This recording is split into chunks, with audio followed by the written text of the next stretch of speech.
The following interview was conducted as part of the Price of Freedom project by the Madison County Military Heritage Commission to inform and enlighten young people and the community as a whole about the sacrifices made by those in the military on battlefields around the world.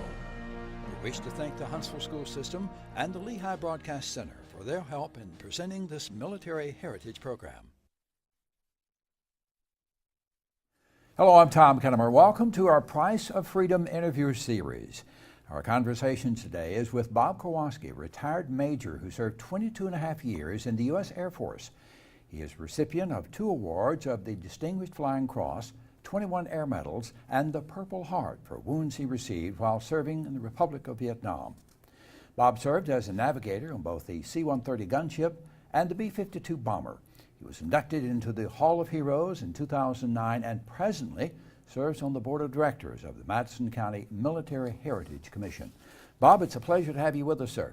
Thank you for your time. Thank you very much. Appreciate your asking me. First, tell us a little about yourself. Where were you born? Where are you from? Okay, I'm originally from up north, New Jersey. You're a Yankee? You're a Yankee? Yeah, I'm from New Jersey. Yeah. And I went to school up there. I went to Rutgers University. Then I joined the military. Joined the Air Force. I went through officers training school in Texas, navigation school also in Texas, and then advanced training, bomb training in Merced, California, and now was stationed in Glasgow, Montana for 5 years. Wow, that was exciting, I'm sure. Oh, well, yeah, that's one thing. The Navy has all these good places, San Diego and all that, and Air Force has Minot and places like that. But, you know, the strategic implications of that is you kept your, your big assets protected as much as possible, especially by distance. Right. We're going to get in more detail on where you were stationed and so forth, and a little bit later. But now, did you grow up in New Jersey? Oh yeah, yeah. I graduated college there, and at 22, I joined the Air Force. Was there something in your earlier years, Bob, that spurred your interest in the military? Nothing in particular right from the standing start. However, we had school projects to do, read a book and read this, and I just sort of gravitated towards military books, history books. And so it was kind of just a follow-on from there that I decided, yeah, I think I'd like to join the military. Plus the fact I love to travel. I see, yeah. And when you're 22, 23 years old, you have no money, it's very hard to travel anywhere. So I figured, well, I'll just join the military. I'll have to put up with basic training and stuff, but I'll be stationed some places. I see. So I got all around the country, courtesy of Uncle Sugar. Of the government, right. Was your dad in the military, or you have brothers in the military? No, my dad, in fact, I'm one of the first members of my family to be in the military. My grandfather came over on the boat from Poland. Really? Okay. And so did my mother. And I'm first generation born here in this country. Why the Air Force? And you talked about briefly because of the travel, and you like to fly, or? Yeah, this is what I assumed, that there'd be a lot of traveling. Unfortunately, if you get into a military outfit that is a fighting outfit, so to speak, you don't travel too much, because the only time you're doing anything is when you're doing your business. And at the time, we weren't doing any of that stuff, so I was pretty much stationed in wherever.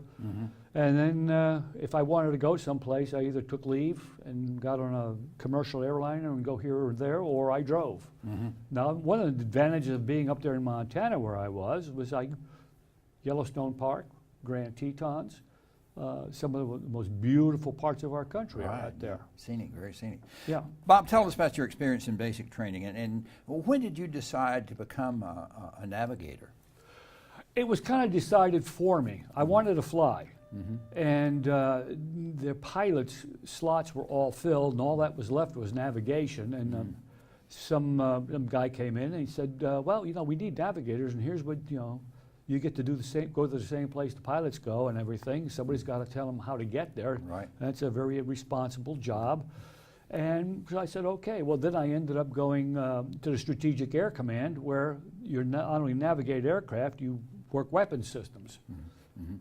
And were you in the ROTC at Rutgers?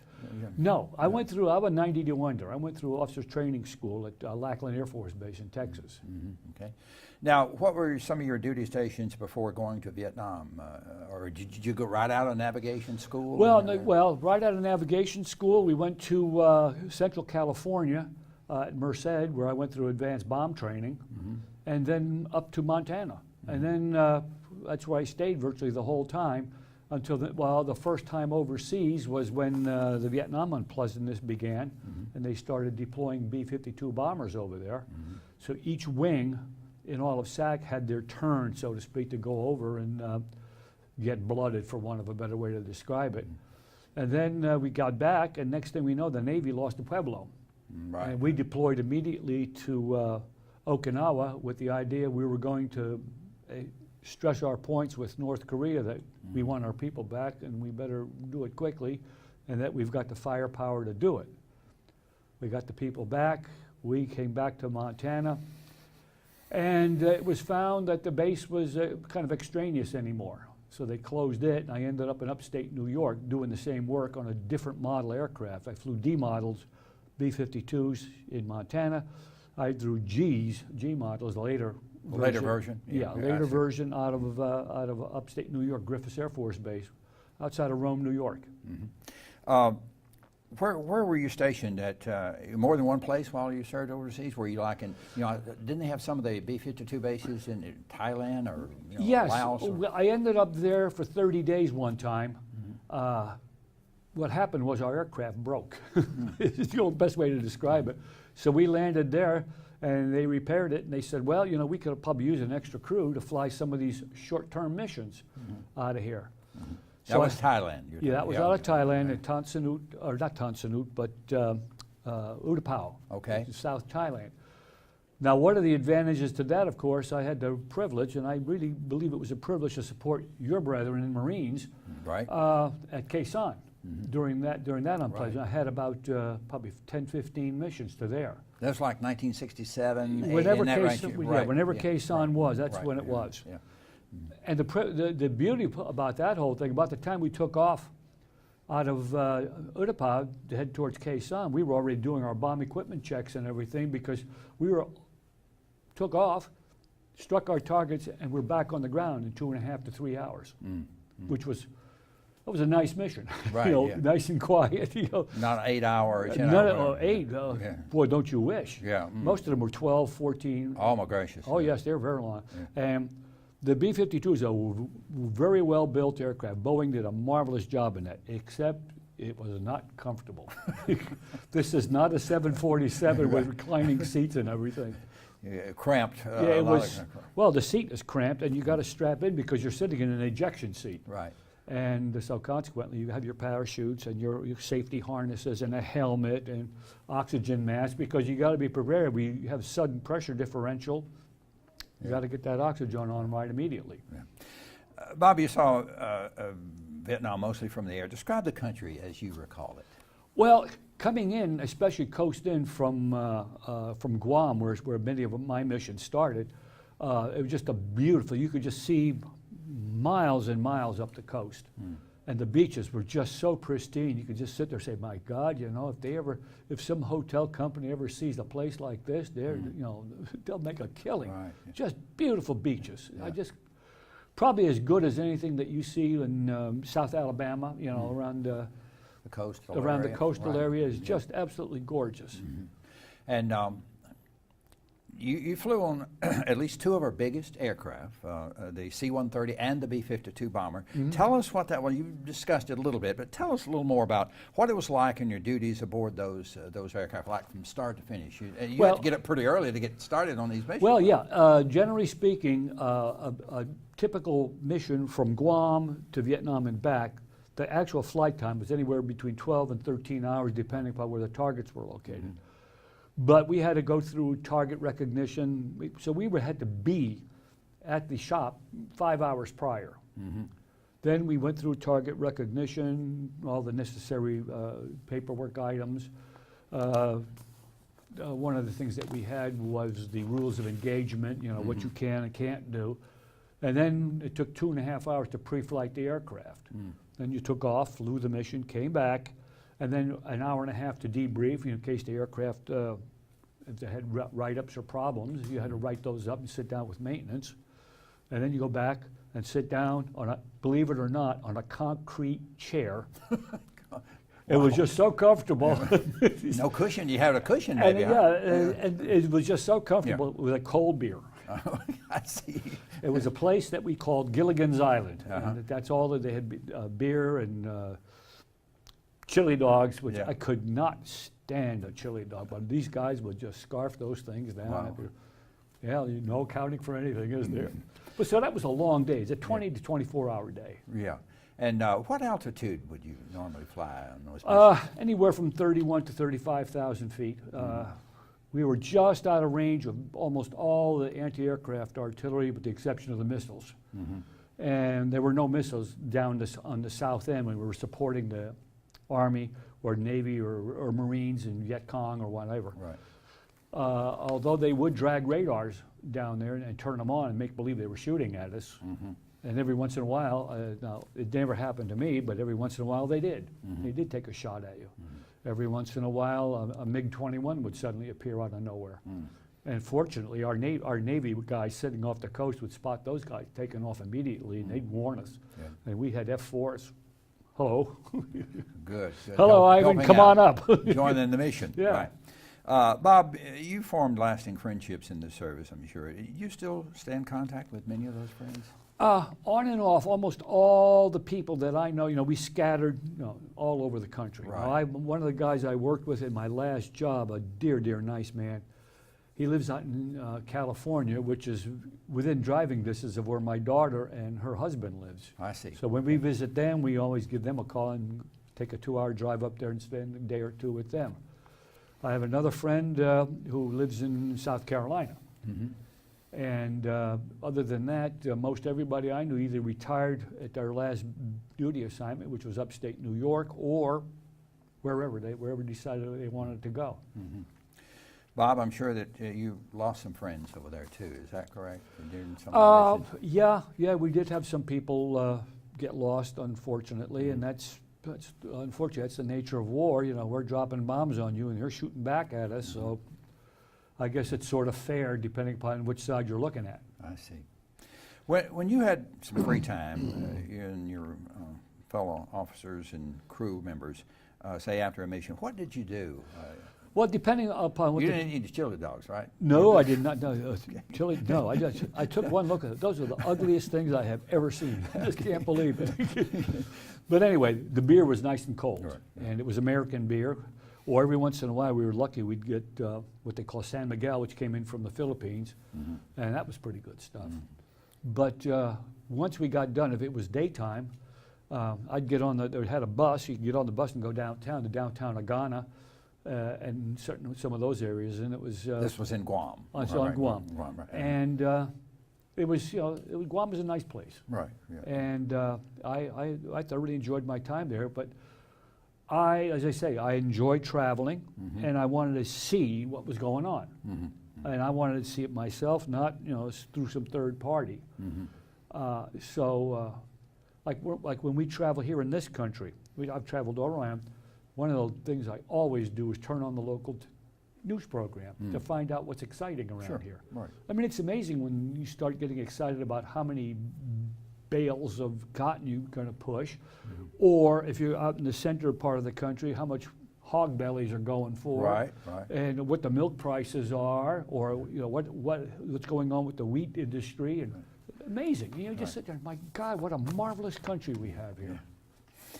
Bob, you received the Distinguished Flying Cross on 2 missions over Vietnam. Tell us about those missions and what happened during those flights.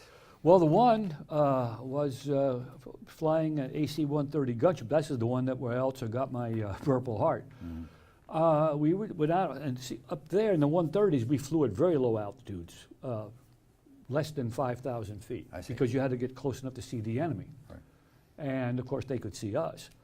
And so we did almost all our missions at night, and we had electronic devices that could find them. We could, like a night observation site, a light intensifying site. So we used to find their trucks on the road and shoot them. And of course, the supposed secret war in Laos, they had our estimates were there were at least 50 to 60,000 North Vietnamese there with, and no slight on you personally, but some of your media friends did never bother to report that part. I see. And so consequently, this so-called secret war, I mean, it looked like 569 at night on rush hour traffic sometime. There were just trucks all over the place. They're all loaded with ammunition and fuel and food. And what is this? Yeah, yeah. So tell us a little more about Well, what happened, we decided to start rolling in on the truck, and there's a gunner down there that I'm sure got himself a trip to Hanoi because he fired one burst. That was all he needed, and he hit us. And this shell came through the wheel well, through the floor decking, which is about that thick, hit a door, exploded inside the aircraft where I was sitting, went through the skin of the aircraft, and then out the other way, just kept going. And I got hit in the head. And fortunately, I maintained consciousness and everything, so we got back, and we had to land the aircraft on one wheel because these tires were all blown apart from the shell. And they said, wow, you know, you bought this aircraft. So they gave the whole crew a DFC, and they said, well, you get a Purple Heart because you're wounded. Now, sitting next to me was a fighter pilot coming along for an orientation ride because they supported us. He wanted to see what it was like from our viewpoint. Right. He found out, didn't he? He was blanched white. You know, of course, I'm sure I wasn't looking too good either. And he got hit in the hand. And we got back, he said, I'm flying with you, with a few other expletives in there. With you guys anymore, you're nuts. He said, I want to do 450 knots and Mach 3 if I have to, but that's ridiculous. Now tell us about the second mission. The second mission was basically a trip to Hanoi, and we were the fourth aircraft across Hanoi. When Mr. Nixon finally decided he'd had enough of that, he did it the way it should have been done. In fact, every one of our POWs, every one of the senior people there said, where were you guys 5 years ago? And we could have been home a lot sooner. Right. So anyway, and we went there, and since we were the fourth aircraft across, they just said, okay. They put us in for a Silver Star, and it was downgraded to a Distinguished Flying Cross. It was one of the standard joke was, yeah, you did this thing so good that you violated about a half a dozen laws, but it turned out okay, so your Distinguished Flying Cross is downgraded to a verbal reprimand. That's quite a contrast, isn't it? Yeah.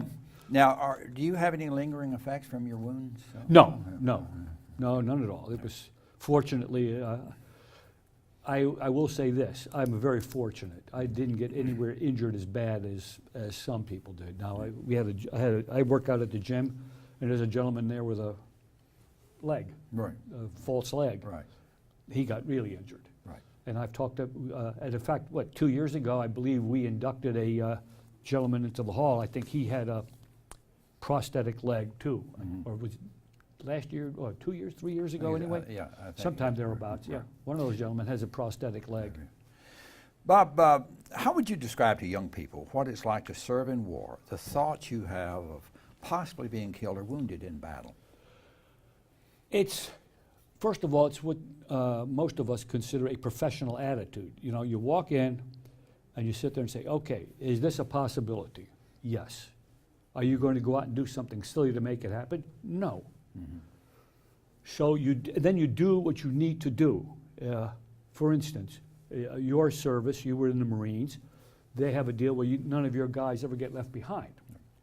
Well, in our situation, any time, like in Vietnam, and when I was in gunships, the top mission of all times, what we call the TIC, Troops in Contact. And we had road watch teams all over the place. Every once in a while, the North Vietnamese would find them, and if they caught them, well, it was not very pretty when you found their bodies. They were mutilated and tortured beyond belief. We dropped all our missions and went to sport. And knowing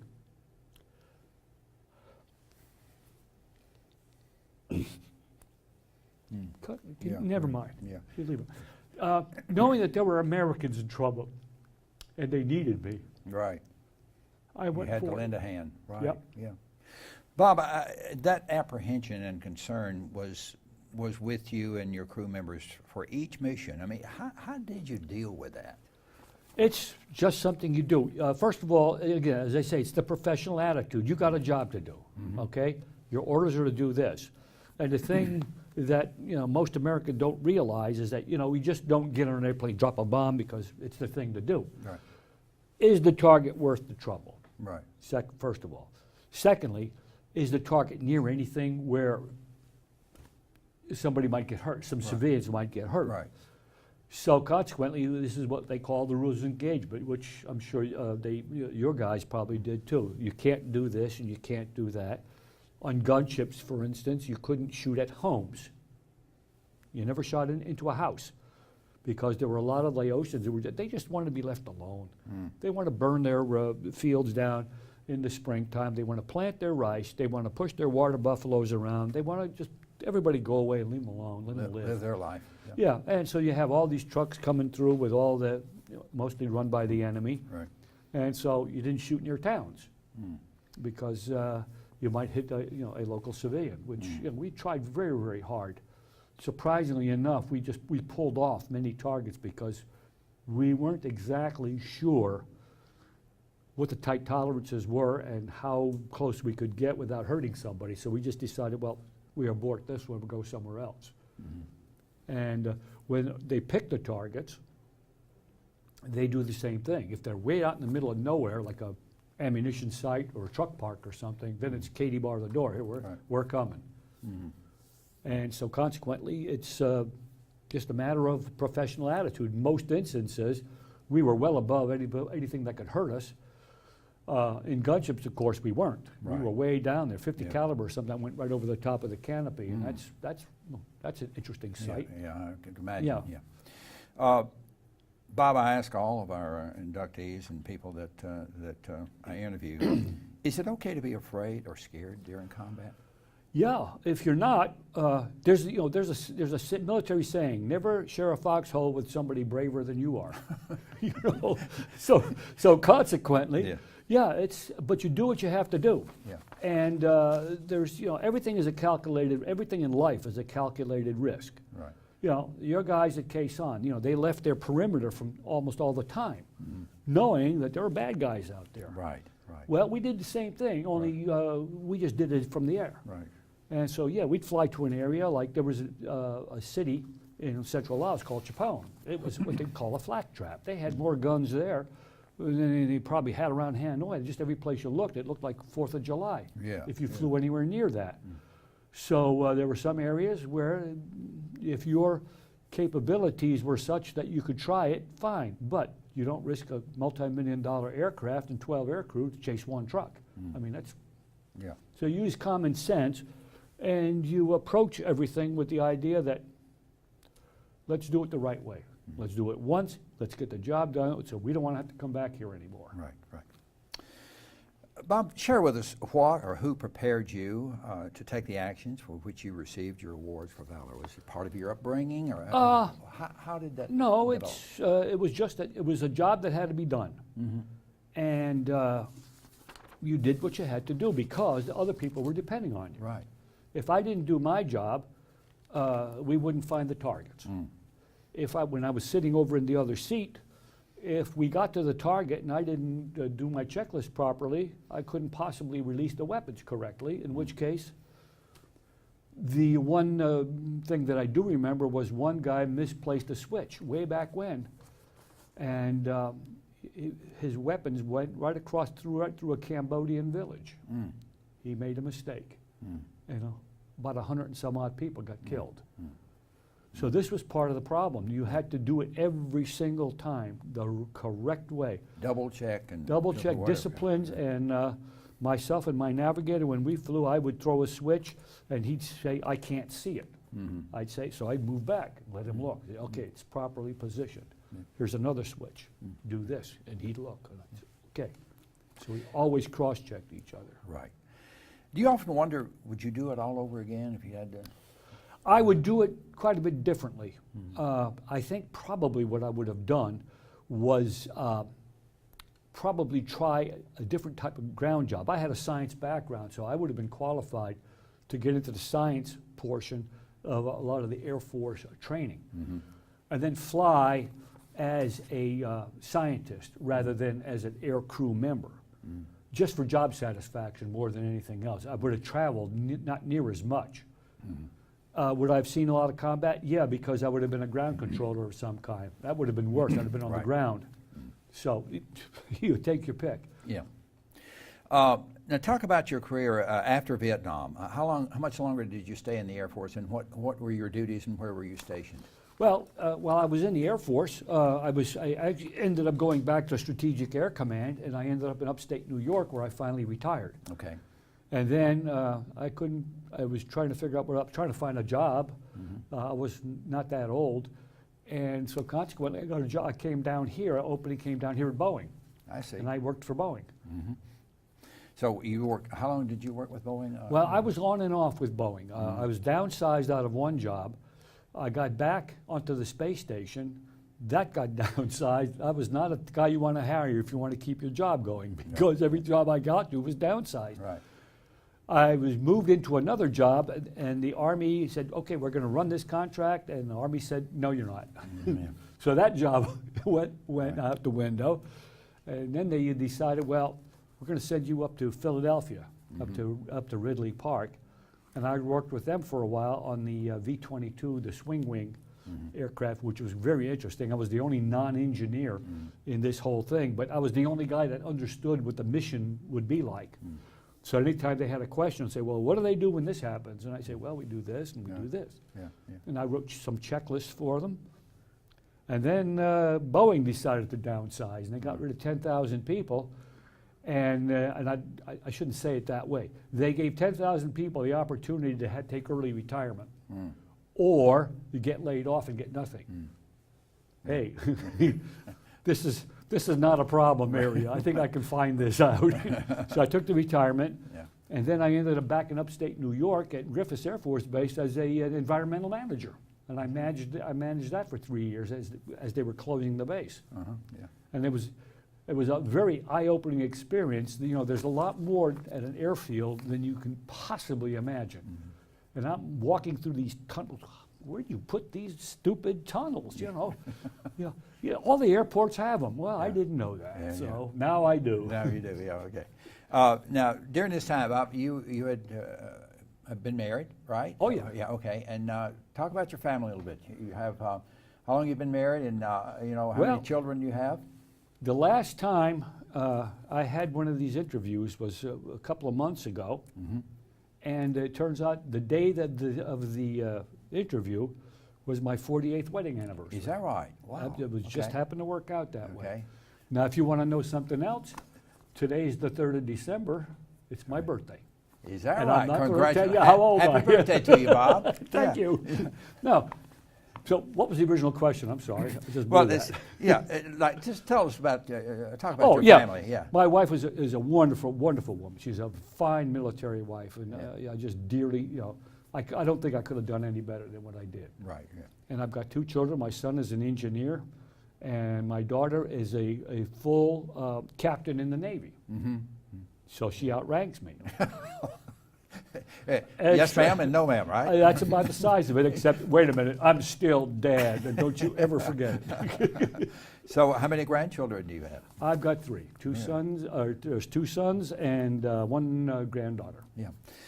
Bob, along this vein, talk about the importance of the extended military family when you're overseas, and folks back home. Tell our young people what that is and how much it means to someone in the military. Well, knowing the worst part of going overseas is wondering, especially if you have a family, is will they be okay? Right. Okay. Now, fortunately, I don't know of any other instances, but almost all instances that I'm aware of, the military at the local area will gather around all these people and kind of, call them up from time to time, invite the wives to dinner. Hey, we'll babysit your kids so you can go, out to dinner with some other lady friends. A lot of the ladies that had people overseas, they would get together, form little clubs, talk about cooking, talk about, child care, or my kid is this, my kid is that. We were very fortunate. We had nice neighbors across the street from us. They had 6 children. Their eldest son was in the state troopers. Their eldest daughter was in the Army. Their next son ended up in the Air Force.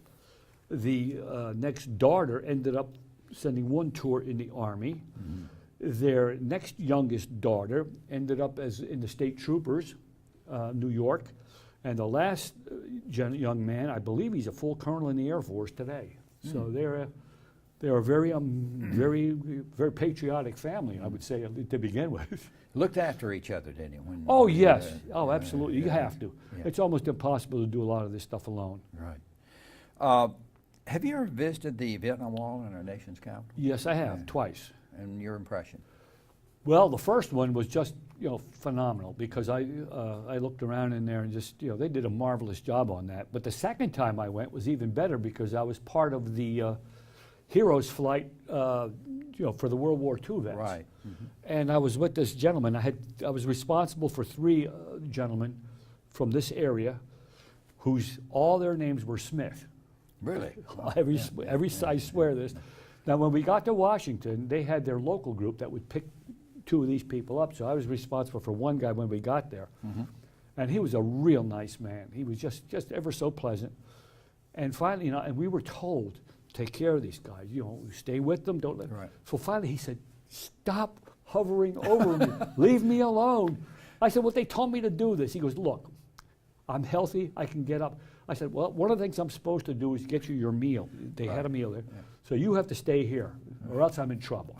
And of course, we're wearing these bright yellow shirts. I mean, there's no question what I'm doing there. Right.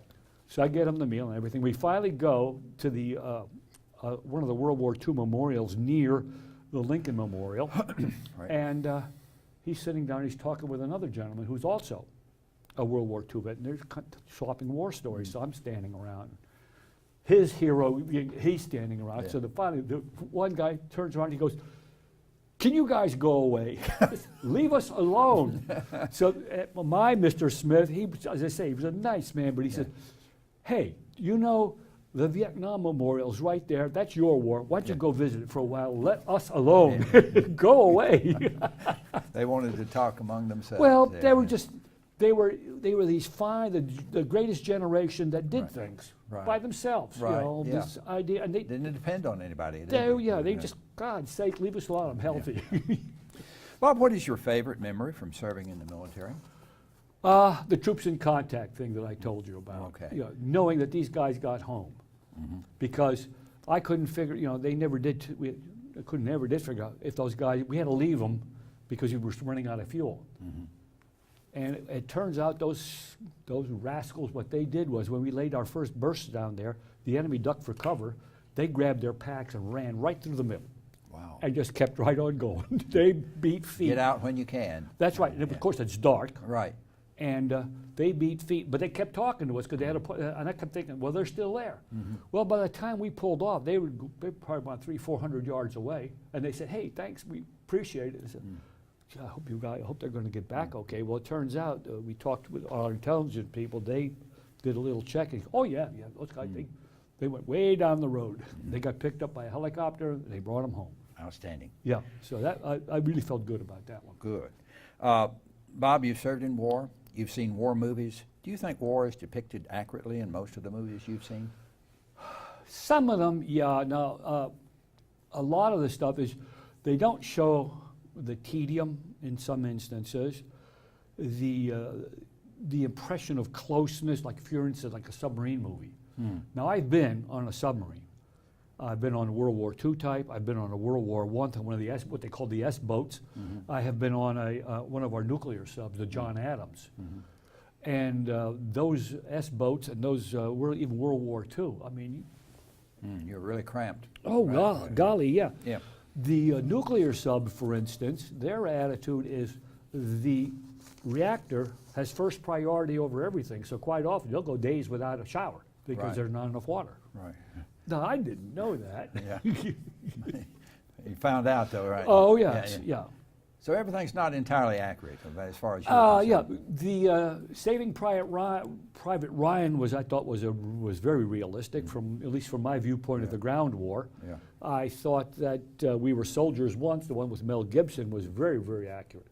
I thought, that's my opinion. Right. But by the same token, looking at it from when they called in the airstrikes, yeah, every once in a while, we kind of flip one where it shouldn't have been flipped. Right. And unfortunately, things like that happen, and that's, you call it the fortunes of war, but nothing is perfect. Right. What would you like for young people, especially our students, to learn and hopefully remember from your military experience?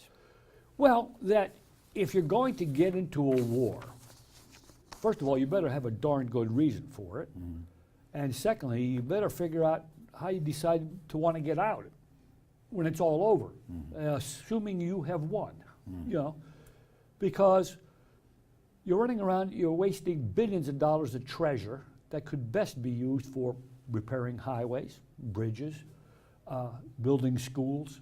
There's a lot of things that military money, which is being used for other things, could be used.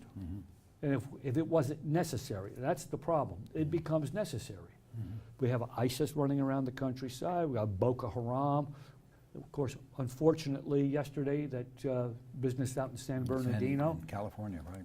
And you never know when that's going to happen. You've got to be ready. The next war, and I hope, beyond all hope there is none, but it's going to be a come-as-you-are war. If you don't have everything right then and there now, you're probably not going to be able to win. Bob, before we close, tell us a little about what you've done since you retired. I know you had mentioned that you assist some people in resume Yeah, work job and- finding. Right. I do a little bit of that. We travel, of course, and I've done almost all my own housework outside, not inside, outside. But yeah, I do almost all the work outside. I mow my own lawn. I try to get a lot of exercise. Stay active as you can. Oh yeah. I want to keep doing things. I'm a member of I do some work, of course, for the committee that you and I are on. Right. And so that takes up some time. So a little bit of here, a little bit there, and next thing you know, the day is gone. And of course, I watch all the disaster stories in the morning. You know, Right. the mega quake and stuff like that. And my wife gets up and she looks at me. She goes, "Well, what's going to destroy us today?" Well, I'm a scientist, Right. you know, at heart. So these are all science programs, and I thoroughly enjoy watching them. You know, these reality programs, you know, that's just a waste of brain, if such a thing is involved. Bob, thank you so much for participating in our Price of Freedom interview series and allowing us to preserve your military experience for the people of this community. And thank you again for your service to our country. Well, thank you sir. very much. It's a pleasure Appreciate talking it. with you. And it was my pleasure being here. Thank you, Bob. If you'd like more information regarding this interview or any interview in our Military Heritage Series, please contact the Madison County Military Heritage Commission website at mcmhc.org.